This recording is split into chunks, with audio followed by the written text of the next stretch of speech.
जिसके खौफ के किस्से दिल्ली के जर्रे जर्रे में गूंजते रहते हैं। उसके गुर्गे दिल्ली एनसीआर में जुर्म की दुनिया का खलीफा कहते हैं। 2004 में भाई के साथ एक अपराध के मामले में उसे जेल हो गई। साल 2005 में वह फिर से जेल गया। नीरज भवाना के खिलाफ देश में एक नहीं दो नहीं बल्कि 4 राज्यों में 40 से ज्यादा मामले दर्ज कर लिए गए।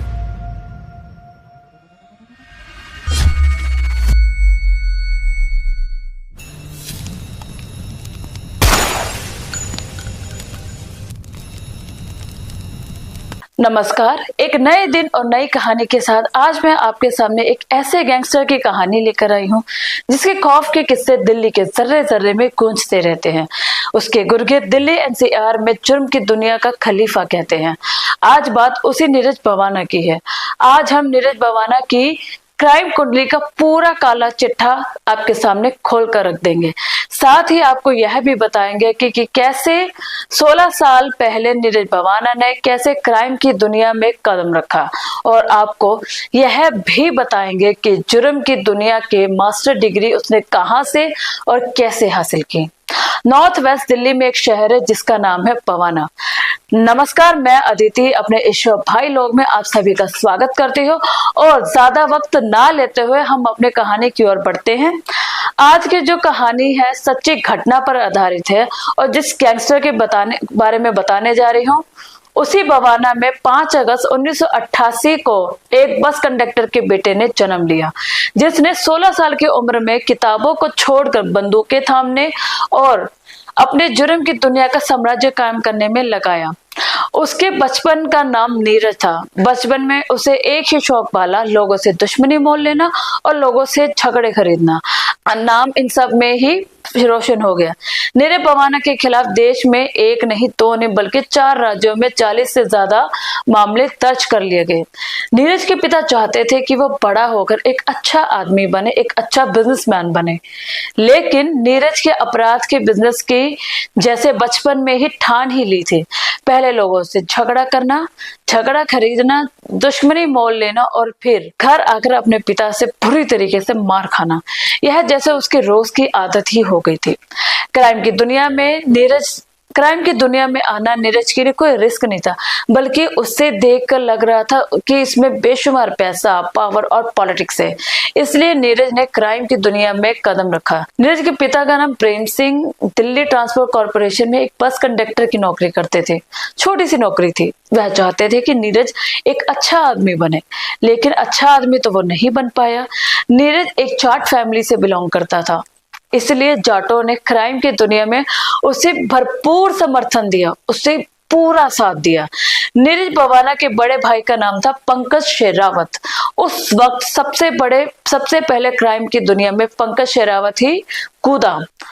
उसने 10 साल 2004 में लूट, हत्या, डकैती जैसे संगीन मामलों का अंजाम दिया, और उसके साथ उसका भाई ठीक उसके पीछे पीछे चलता हुआ वह भी क्राइम की दुनिया में कूद पड़ा, जिसका नाम था नीरज भवाना।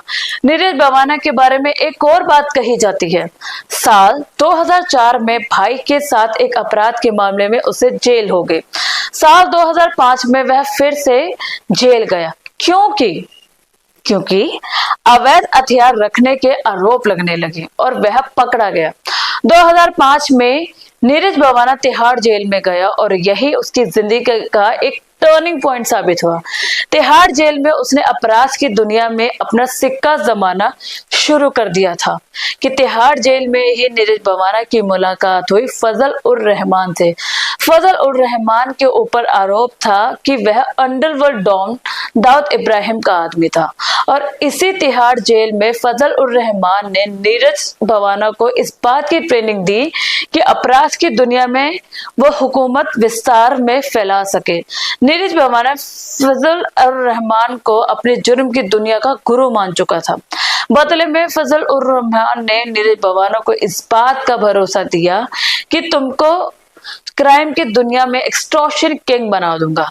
मैं नीरज भवाना अभी तिहाड़ जेल में बंद ही हूँ, लेकिन सूत्रों का कहना है कि वह जेल से ही अपने गुर्गों के जरिए गैंग चला रहा है। उसके गैंग में करीब 100 लोग होंगे। उसमें से 2 दर्जन से ज्यादा शार्प शूटर और आसपास के दिल्ली के आसपास के इलाकों में नीरज बवाना और उसके दूसरे गैंग वर्चस्व की लड़ाई में खूनी खेल अक्सर खेलते रहते थे। नीरज बवाना को जयराम की दुनिया का एक और नाम से जाना जाता था, नीरज बवानिया। 4 मई को छत्रसाल स्टेडियम में सुशील कुमार की मदद करने वाले इससे नीरज बवानिया गैंग ही लोग हत्याकांड के बाद पुलिस ने मौके पर से एक स्कॉर्पियो कार बरामद की, जिसका कनेक्शन नीरज बवाना के मामा से बताया जा रहा है। नीरज बवाना ने इस साल 2004 में अपराध की दुनिया में पहला कदम रखा। उसके बाद 2005 आते आते वह नीतू दाबोदा गैंग के साथ हाथ मिला लिया। कहा जाता है कि उस वक्त की इस अपराध की दुनिया में काफी नाम हासिल कर चुका था। नीतू दाबोदा गैंग का मुख्य काम होता था हत्या, लूटपाट और डकैती की वारदातों को अंजाम देना। साल 2000 तक तो सब कुछ ठीक ही चल रहा था। तब तक नीरज बवाना अपराध की दुनिया में कृषक की तरह काम कर रहा था, लेकिन 2011 आते आते सूरत ही बदल गई। अपने खुद के हिस्सेदार नीतू दाबोदा गैंग के साथ नीरज बवाना ने रंजिश पाल ली और देखते ही देखते रन लिस्ट खूनी रंजिश बदल गई। और जैसे ही नीतू दाबोदा जाएंगे और नीरज बवाना के बीच रंजिश की शुरुआत हुई, वैसे वैसे नीरज बवाना ने दाबोदा गैंग के लोगों को चुन चुनकर मारना शुरू कर दिया और देखते ही देखते पूरे गैंग का सफाया कर डाला। इसी बीच नीतू दाबोदा पुलिस के साथ एनकाउंटर में ढेर कर दिया गया। या नहीं, नीरज बवाना के रास्ते का पत्थर बहुत हद तक खत्म हो चुका था कि नीतू दाबोदा का गैंग प्रमुख सुरेंद्र जैसे ही मारा गया, नीरज बवाना का एक छत्र राज हो गया। कहा जाता है कि उसके बाद क्राइम की दुनिया में नीरज बवाना दिन दोगुनी रात चौगुनी तरक्की करता चला गया। कहा तो यह भी जाता है कि उसके बाद नीरज बवाना ने हत्या, लूटपाट, फिरौती, डकैती और अपहरण जैसे मामलों में एक नया कारोबार शुरू किया। वह जिस कारोबार में उंगली रखता, समझे मिट्टी की तरह वह मिट्टी सोना बन जाती। इस साल पहले चौथा महीना अप्रैल कथा रोहिणी कोर्ट कैंपस में ही नीरज ने प्रदीप भोला की पेशी के दौरान हत्या का प्लान बनाया। अदालत परिसर में 10 बदमाश मर्डर के लिए तैनात किए गए। सारे शूटर दाखिल भी हो गए, लेकिन पुलिस ने उन्हें पकड़ लिया। यहाँ तो नीरज भी नाकाम हो गया, लेकिन वह बदले की आग में इतना झुलस रहा था। हाँ भाई, नाकामी के बाद नीरज बवाना के लिए कामयाबी का पहला मौका आ चुका। तारीख 25 अगस्त 2015 जब दिल्ली पुलिस कोर्ट में पेशी के बाद नीरज बवाना की बहन जेल से लेकर जा रही थी और उस जेल में मैंने पहले से 2 अपराधी मौजूद थे, प्रदीप और पारस। नीरज बवाना ने अपने शूटर्स को पहले ही वहां भेज दिया था। प्रदीप और पारस, नीरज बवाना ने अपने 2 शूटर्स पहले से ही वहां भेज दिए थे। स्वैन ने प्रदीप और पारस भी होंगे।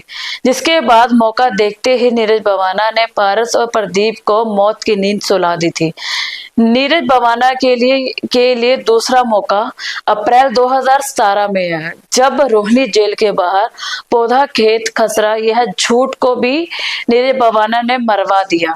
आप इस बात का अंदाजा लगाइए कि अप्रैल 2017 में 2 ही जेल के बाद घटना हुई, उसमें किस तरीके से नीरज बवाना के सूचक काम कर रहे थे कि नीरज बवाना 2015 सहित जेल के अंदर बनता, लेकिन उसके शूटर्स लगातार बाहर जो है अपराध की दुनिया में नीरज बवाना का नाम खिला रहे थे और नीरज बवाना एक के बाद एक अपनी जो भी दुश्मन थे उनको रास्ते से हटाता जा रहा था।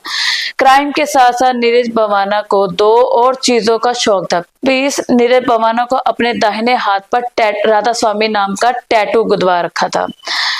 नीरज बवाना कभी भी वेजिटेरियन खाना पसंद नहीं करता था। वह सारी सुविधाएं उसे जेल के अंदर मिल ही जाती थी, मतलब स्पीड, शराब और नॉन वेजिटेरियन खाना।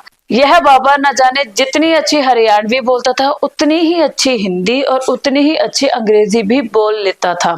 साल 2015 में नीरज बवाना का बड़ा भाई और उसकी मां दोनों इंदिरा गांधी एयरपोर्ट पर अवैध हथियारों और कारतूसों के साथ पकड़े गए। इन अवैध हथियारों और कारतूसों को कोलकाता ले जाने की कोशिश कर रहे थे। साल 2019 में नीरज बवाना ने अपनी चचेरी बहन और उसके बॉयफ्रेंड अमित की हत्या करवाने की लाख कोशिश की। इस कोशिश में साल 2019 में नीरज बवाना ने अपनी चचेरी बहन और उसके बॉयफ्रेंड अमित की हत्या करने की लाख कोशिश की। इस कोशिश में उसका बॉयफ्रेंड मारा गया, लेकिन नीरज बवाना की बहन बुरी तरह से घायल हो गई। कहा जाता है नीरज बवाना दोनों के प्रेम प्रसंग यानी कि दोनों के रिश्ते से काफी नाखुश थे और इसीलिए दोनों को मरवा देना चाहता था। अजय को मैं नीरज बवाना देश के सबसे सुरक्षित माने जाने वाले जेल तिहाड़ जेल में बैठा हुआ है। कहा जाता है कि वहां यहां से अपने साम्राज्य को ऑपरेट कर रहा है। वह व्यक्ति जहां जैसा चाहती है वह वैसा करता है, क्योंकि बाहर उसके गुर्गे एक्टिव है और मोर्चे को संभालते हैं। ऐसी और भी अपडेट्स जानने के लिए बने रहे खबरीलाल टीवी के साथ। मैं अदिति, धन्यवाद।